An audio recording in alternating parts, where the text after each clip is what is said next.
Bonjour et bienvenue sur le site de Pompe MDG. Aujourd'hui, je vais vous montrer comment calibrer un réservoir de pression. Pour commencer, on a besoin de savoir la pression de départ de l'interrupteur de pression et sa pression d'arrêt. Pour ce faire, on va simuler une prise d'eau en ouvrant la valve de drainage. Il faut brancher une hausse, bien sûr. Là. On va ouvrir la valve de drainage, mais avant, ce qu'on fait, c'est qu'on ferme la valve principale de la maison pour ne pas dépressuriser toute notre plomberie. Donc, pour la fermer, on va la mettre perpendiculaire au tuyau, ici. Comme on voyait, la poignée était là, mais là, je l'ai mis sens contraire, donc là, elle est fermée. Après ça, on va ouvrir notre valve de drainage, puis on va regarder à quelle pression la pressure switch ou l'interrupteur de pression va démarrer. Je vais dire pressure switch là, dans la vidéo, je suis habitué plus de même, là. Mais c'est un interrupteur de pression en français. Là. Bon. Fait que là, je vais ouvrir la valve de drainage. On va voir à quelle pression la pressure switch clenche.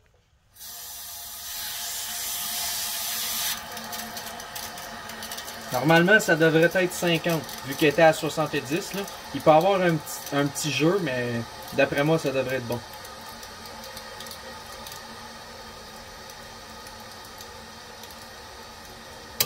Donc là, on l'a entendu clencher. La pompe vient de partir. Là, je vais fermer ça pour voir si elle arrête encore à 70. Normalement, elle devrait. Il y a toujours un petit jeu là, de 1 PSI, là, mais tu veux pas, mettons, un jeu de 10 ou 15 PSI. Là. Si tu as un jeu de 10 ou 15, soit que ton fond il est bouché ou la pressure switch est finie, il faut que tu la changes. Là. Cadran aussi, des fois, ils ont des jeux. Là. Le meilleur truc, c'est justement, mais qu'on vide la tank, on va le savoir si le cadran il est bon. Bon, parfait. Pas mal 70, là, il y a à peu près un PSI de différence. Donc là, ce que je vais faire, je vais fermer le disjoncteur. Après ça, on va drainer le réservoir complètement. Là, on va voir en même temps si notre cadran il est bon. Puis si notre pressure switch reclenche, là, mais normalement, on le sait. Là, fait que, là, ce que je vais faire, je vais fermer le disjoncteur. Ou breaker, comme on appelle ça les Québécois ici. Bon. Là, j'ouvre ça vite.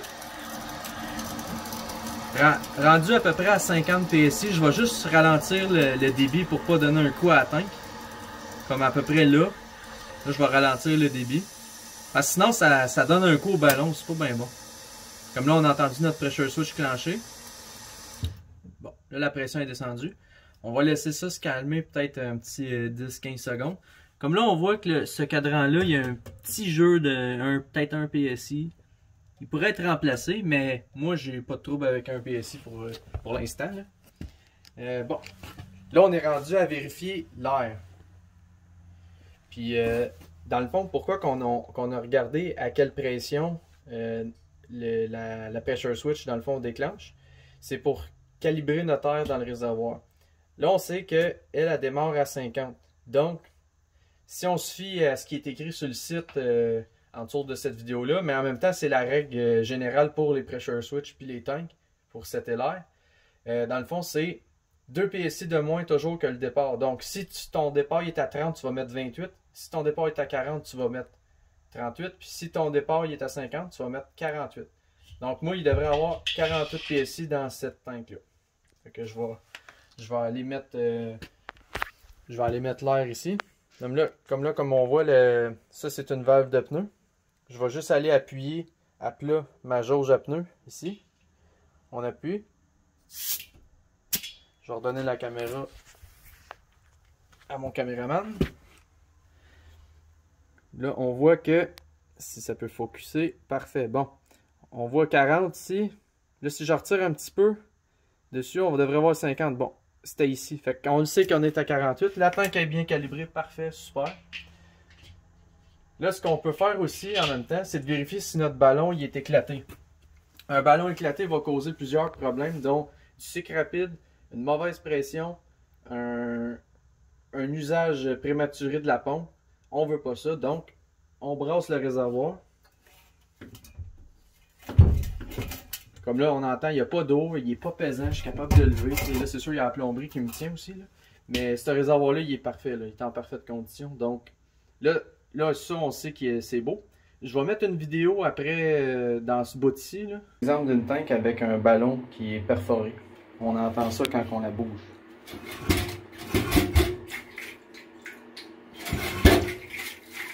allez voir si votre tank fait ça, il faut la remplacer. Vous nous appellerez, on va venir remplacer ça pour vous. Bon, fait que là, on va remettre le disjoncteur à on. Toujours laisser la hausse ouverte pour ne pas donner de coup à la tank. Parfait. Donc là, la pompe est repartie. On va fermer ça. On va fermer la valve de drainage. Des fois, c'est normal qu'il y ait un petit peu d'eau qui coule sur le siège, là. C'est pas quelque chose qui dérange. Mais ça dérange si jamais tu la fermes puis elle coule tout le temps, là, tu as un problème. Mais si elle coule 2-3 gouttes comme qu'elle vient de faire là, il n'y a pas de danger.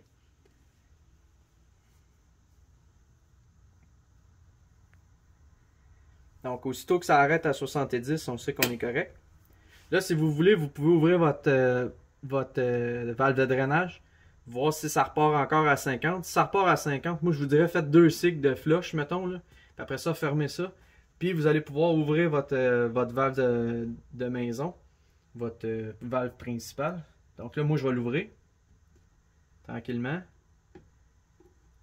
On a vu qu'on n'a pas entendu d'eau, rien. Donc on le sait que tout est beau. Puis on n'avait pas dépressurisé non plus toute la plomberie, donc il n'y aura pas de turbulence, il n'y aura pas de coup d'air dans la plomberie, il n'y aura pas de cochonnerie qui va sortir non plus.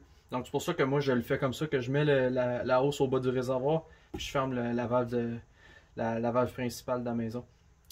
Donc si jamais vous avez des questions concernant cette vidéo-là ou concernant peu importe quel type de problème ou calibrer votre réservoir, vous pouvez toujours nous appeler au 450-275-1304. Ça va nous faire un plaisir de vous répondre. Ou vous pouvez nous envoyer un email au pompemdg@hotmail.com. Merci.